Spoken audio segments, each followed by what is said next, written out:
You're watching Drake Queen Gaming. Enjoy the video. Hey guys and gals, Never here from Drake Queen Gaming. It's something on Twitter, the Gaming Drag. Today I'm coming back at you with a Let's Play episode of What It Feels Like. Anyway, y'all, let's go ahead and jump right back in, shall we? Alarm chain, you were up, and let's go.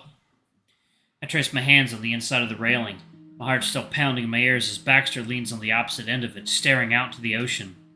The inner machinations of Baxter's mind is a mystery to me. The words echo in my mind right now, and I unfortunately relate to it a little too much. You and me both, sister. Let out a shaky breath, standing up straight to get his attention and start to speak. Baxter, Milo, this time you're gonna let me explain things to you, okay? I nod, and full of conviction, Baxter strides over to stand right in front of me, staring me down with a certain confidence I haven't seen in him before, as if nothing in the world will stop him now. Milo, I'm a mess. When you told me you didn't love me that day, I didn't know what to do. Should I have fought for you more there and then, or take your word at face value? It was hard. I didn't know what to do, so I did what I always used to do. I ran. His sternness falters a bit, his eyebrows twitching from a frown to a sadder, more hurt look, and he glances away for a moment. I thought it'd do me some good to be away from you and just think about everything that had happened up until that point. Maybe you were right. Maybe it wasn't love. But the more time that passed, the more I realized that the biggest lie you told me was saying that what we had wasn't real.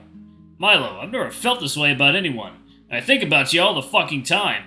How pretty you are, how talented you are. The time we spent together, even if it was for a lie, I was the happiest I'd ever been. For once, I finally felt like someone wanted to be with me, for me. There was no begging or asking for more. It was just you. I loved having you. Oh, 1 second, y'all. Give me one moment.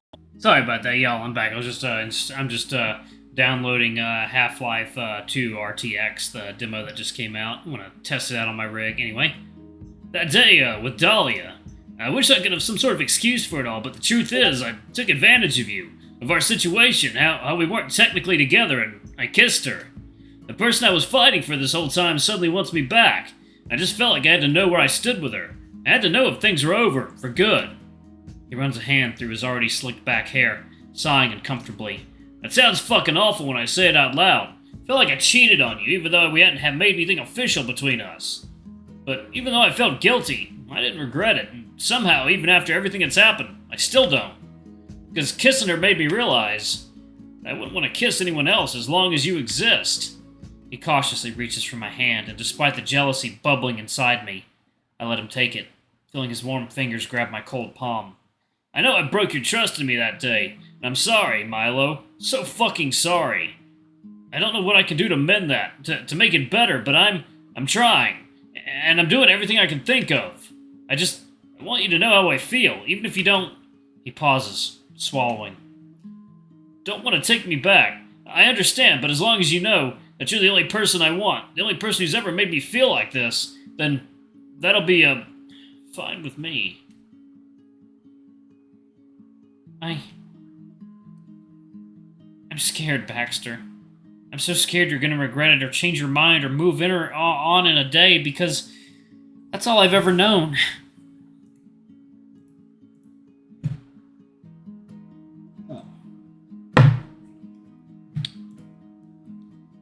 Believing everything you say is a risk. Loving you is a risk. But not having you in my life scares me more than anything I could think of.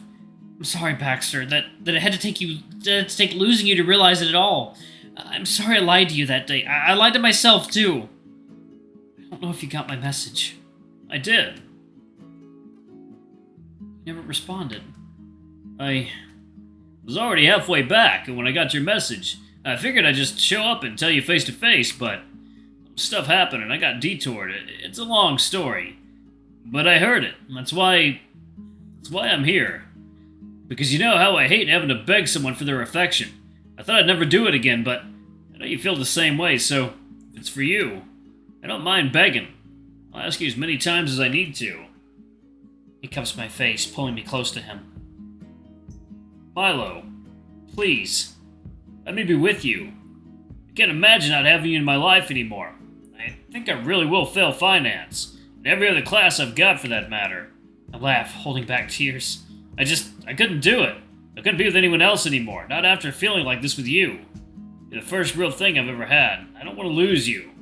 You have my heart, Milo. It's all yours. I love you so much. So, if you'll have me, I promise, I won't let you go. Not if I have a say in it. Trust is all I can do. To give it a chance, even if I have no idea if it'll end in heartbreak. Changing the status quo yet again. Something I've always hated doing. But at this point, I've changed more times than I can count. And it's all because of him. Yes. Yes, Baxter. I want you to be with me. Please, stay with me. The realization I accepted spreads through his face slowly, and with a big, happy grin, he completely envelops me in his arms, hugging me the tightest he's ever done. Still not quite tight enough, though. Russo. He whispers this against my neck, and I squeeze him back tighter, clutching onto his suit until my fingers are numb. I'm all yours. Me too. I'm all yours, Baxter. I love you. I'm sorry I said I didn't. It's okay, I know. It doesn't matter anymore. I know you do. We stay that way for a long time, and I take in every second of it. Baxter's mine. All mine. Stay with me. I whisper this request, knowing that in the back of my mind that fear of mine might not go away so easily. I'm not going anywhere, Russo. When he says that, the quiet voice inside me falls completely silent. Baxter pulls me away, but before I can start to protest, he pulls me back in for a kiss. I shudder as his lips meet mine, cupping his face to pull him closer. Closer to me as he deepens the kiss, his body leaning against me.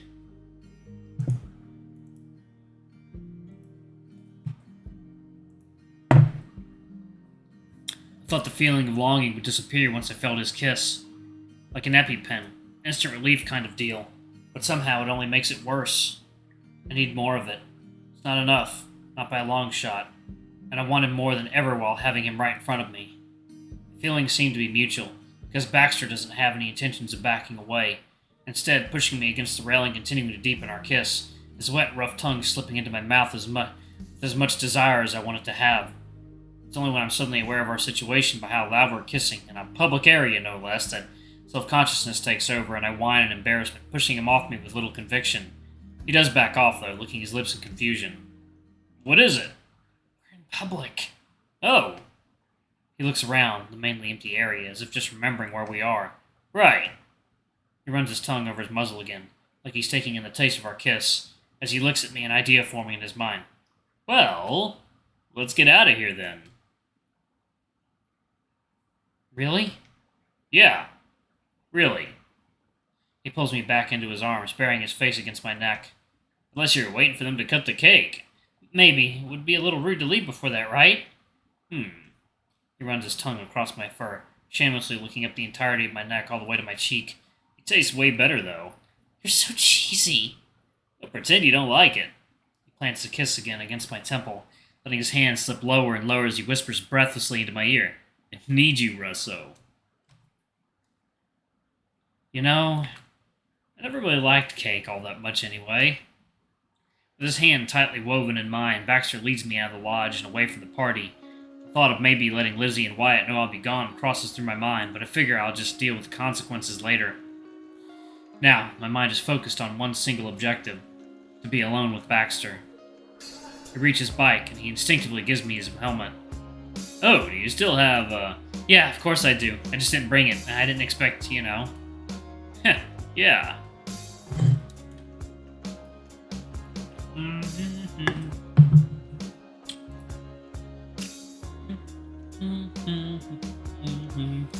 Yeah.